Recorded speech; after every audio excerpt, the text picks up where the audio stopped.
And my classes name is be unique classes. और इस unique classes में हम एक आज चैप्टर ले रहे हैं क्लास 9th का। Chapter number 3 is the drainage. And drainage means जल निकास, है ना। ड्रेनेज क्या होता है कि जल निकास होता है, पानी जहाँ से निकलता है उस चीज़ को हम क्या कहते हैं, ड्रेनेज कहते हैं। चैप्टर 3 है आपकी ज्योग्राफी की बुक्स में, तो वहाँ पे चैप्टर का नेम है ड्रेनेज। और ये ड्रेनेज क्या होता है, ड्रेनेज मतलब होता है जल निकास, मतलब कि नदियों के द्वारा या फिर जहाँ से पानी निकलता है उस एरिया को हम क्या कहते हैं, ड्रेनेज कहते हैं। ठीक है ना। आपको ड्रेनेज में कई चीज़ें पढ़ने को मिलेगी। एक मिलेगा आपको ड्रेनेज बेसिन, क्या मिलेगा, ड्रेनेज बेसिन। ठीक। एक टॉपिक आपको मिलेगा वाटर डिवाइड, क्या मिलेगा, वाटर डिवाइड। ठीक है। आपको ये दो चीज़ें आपको पढ़ने को मिलेगी।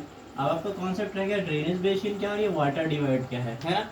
ये जो ड्रेनेज बेसिन होता है वो क्या होता है कि जब पानी क्या होता है, निकलना स्टार्ट होता है, हम मानते हैं ये कोई पानी है ना, ये अपना पानी किसी एरिया से आ रहा है, तो हमारा जो ये एरिया है, कौन सा, ये एरिया किसी भी नदियों के द्वारा जो एरिया कवर होता है या फिर जो एरिया कवर होता है उसे हम क्या कहते हैं, ड्रेनेज बेसिन कहते हैं। क्या कहते हैं, ड्रेनेज बेसिन कहते हैं। और वाटर डिवाइड क्या होता है, पानी का डिवाइडेशन। अभी क्या है कि कोई एलिवेटेड एरिया है, मान लेते हैं हम इस तरह का कोई एलिवेटेड एरिया है। एलिवेटेड एरिया मतलब कि ये जो हिस्सा है वो अपना उछला है और ये हिस्सा जो है गहरा है। कैसा है, गहरा है ना। मतलब ये वाला हिस्सा जो है इधर से नदियाँ आ रही हैं और ये हिस्सा क्या है, कैसा है, उठा सा है।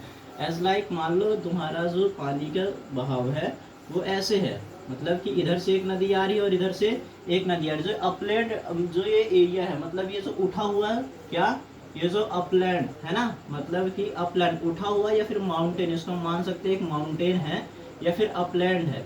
ठीक है। ये दो चीज़, अगर ये अपलैंड है और ये माउंटेन है, इनके बगल से क्या होता है, जब पानी मान लो यहाँ से पूरा बह के आ रहा, ठीक है, और पानी आने के बाद क्या हुआ, दो तरीके से डिवाइड हो गया। क्या हो गया, डिवाइड हो, किसकी वजह से डिवाइड हुआ, इस अपलैंड की वजह से। किसकी वजह से, इस अपलैंड की वजह से या फिर इस माउंटेन की वजह से। तो इसको हम क्या कहेंगे, वाटर डिवाइड कहेंगे। ठीक है ना। अब हम देखते हैं कि हमारे इंडिया में जो ड्रेनेज सिस्टम वो किस तरीके से है। ठीक।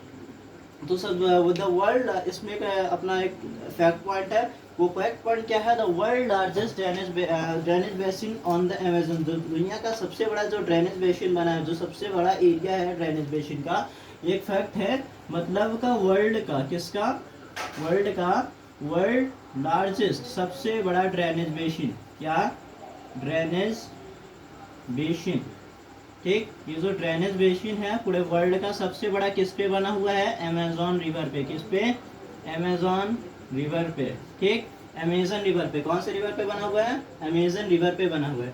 विच फिर हम अगला टॉपिक है ड्रेनेज सिस्टम इन इंडिया। जो इंडिया का ड्रेनेज सिस्टम है किस तरीके से, जो हमारा इंडिया है उसमें ड्रेनेज सिस्टम दो तरीके से डिवाइड है। कैसा डिवाइड है, दो तरीके से डिवाइड है। पहला क्या है, ड्रेनेज सिस्टम इन इंडिया। ठीक है। तो हम बात करते हैं अब क्या, ड्रेनेज सिस्टम इन इंडिया, है ना। अब इंडिया में बात करते हैं तो आप लोगों ने देखा होगा इंडिया का मैप कुछ इस तरीके से होता है। ठीक है। मेरे से ज़्यादा क्लियर तो बना नहीं रहा हूँ, फिर भी तो मैप बना लिया। ठीक है। ऐसे कुछ रहता है।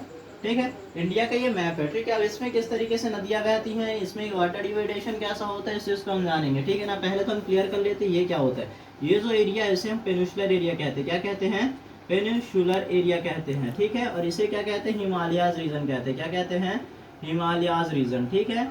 ये होता है हिमालयाज रीजन होता है और ये क्या होता है, पेनिनसुलर रीजन होता है। मतलब कि जो हमारा ट्रॉपिक ऑफ कैंसर, यहाँ से एक ट्रॉपिक ऑफ कैंसर निकलती है ना, इस ट्रॉपिक ऑफ कैंसर से, मतलब टीपी हम कह सकते हैं, इसके बेस से Tropic of Cancer, Tropic of Cancer के बेस से एक क्या होता है कि एक एरिया नीचे हो जाता है और एक एरिया ऊपर हो जाता है। ठीक है ना।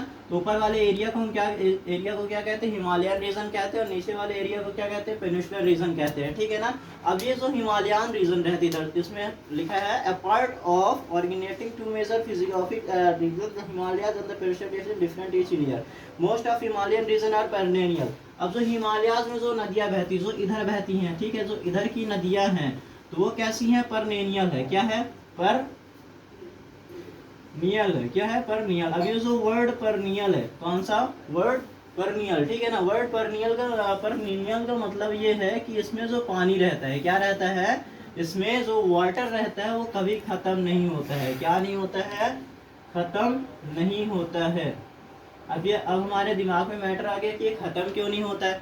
खत्म इस वजह से नहीं होता, जो हिमालयन साइड बारिश होती है, पहले तो ये नदियों में पानी कहाँ से आता है हिमालयन रीजन में, पहला हिमालयन रीजन में जो नदियों में पानी आता है वो आता है किधर से, बारिश के कारण आता है। अब ठीक है बरसात के मौसम तो ठीक है बारिश हो गई, लेकिन अब गर्मियों के मौसम पानी कहाँ से आता है और ये पानी खत्म क्यों नहीं होता। तो जो हिमालयन साइड जमी हुई बर्फ होती है क्या होती है, स्नो, क्या होती है, स्नो, ठीक है, जो बर्फ होती है वो क्या होता है गर्मी के समय पे ये पिघलती हैं और ये पिघलने के बाद किस में फॉर्म में बदल जाती हैं, वाटर में बदल जाती है। तो जो हिमालयन रीजन की जो रिवर रहती है वो कैसी होती है, परनेनियल होती है। कैसी होती है, परनेनियल। परनेनियल मतलब होता है क्या कि मतलब ऐसा शब्द, मतलब कि ऐसी नदी है जिनका पानी पूरे वर्ष खत्म ना हो, है ना, पर ईयर, पूरे ईयर में उसका पानी खत्म ना हो, इसको हम क्या कहेंगे, परनेनियल कहेंगे, ठीक है।